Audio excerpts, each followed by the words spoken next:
Hey, it's Dr. Michael. I've been asked to do the brief demo that I do for all my patients. I like to explain the dangers of soda if you're in a healing crisis and compare it to some other waters and just show exactly what it does. I also want to show some of the dangers that are associated with tap water. So for instance, we're going to take tap water and we're going to fill these two things here real quick. You can see they come out of the same jug. Now what you'll see is that it is loaded with the chlorine drops. These are just the straight chlorine drops from an Magic. You know, people are like, oh, I used too many drops. You know, it makes it brighter. It shows up. Let me get you to stick 3 fingers right in there all the way to the bottom. There you go. We'll take a couple minutes here. Now, most people like to drink Dasani, or I like Aquafina. Some people do Smart Water, things like that. So I was just going to do a quick comparison of these two.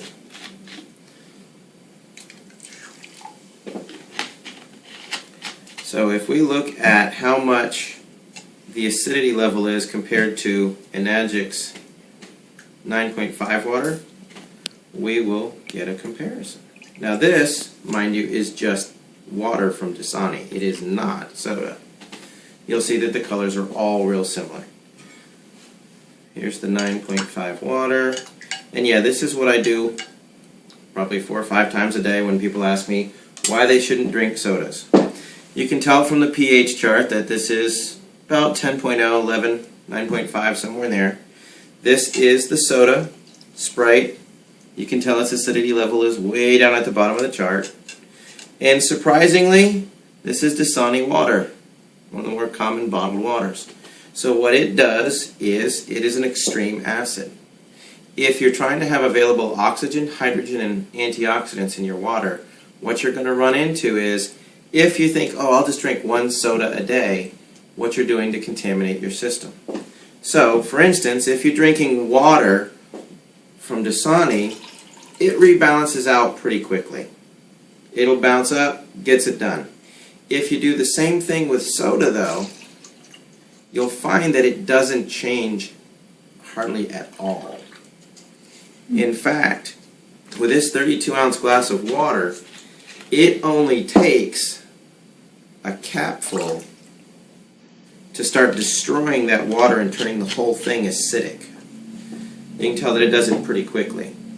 If you ended up going, hey, I just wanted a gulp, wash it down, you'll find that it gets dangerous in a hurry. So you've gone from purple to blue to green to light green to yellow pretty quickly. So what that means is you've destroyed the antioxidant properties, the available hydrogen, the available oxygen in the water, and you're damaging your tissues. Again, that's why we try to steer people away from drinking the sodas, especially during their trial time. This works really effectively to get them to go, I may never drink soda again. This now is the chlorine water. The reason that we do this demo is because people don't think that what they put on their skin matters. Your skin is an osmotic membrane. Which means whatever is on either side, it will go across your skin and absorb whatever is necessary till it reaches a balance. So for instance, lost your paper towel here. There you go. And as you saw, I just dumped it from the same thing. We can just keep adding drops. What has happened is the chlorine that was in the water is now in her hand.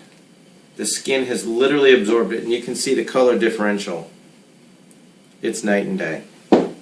But that's what I do, that's how I do it. That explains the difference of how your acidity ratio is changed by drinking soda. Most people go, well, I'm not going to drink enough of that water to change the acidity. You don't have to. If you add baking soda to this, it'll go right back to alkaline, which is the same as if your body pulls calcium bicarbonate out, and it'll pull that calcium from your bones, and you can get osteoporosis and things like that. So there you go. Again, it's Dr. Michael just trying to explain how acidity and chlorine affects the body.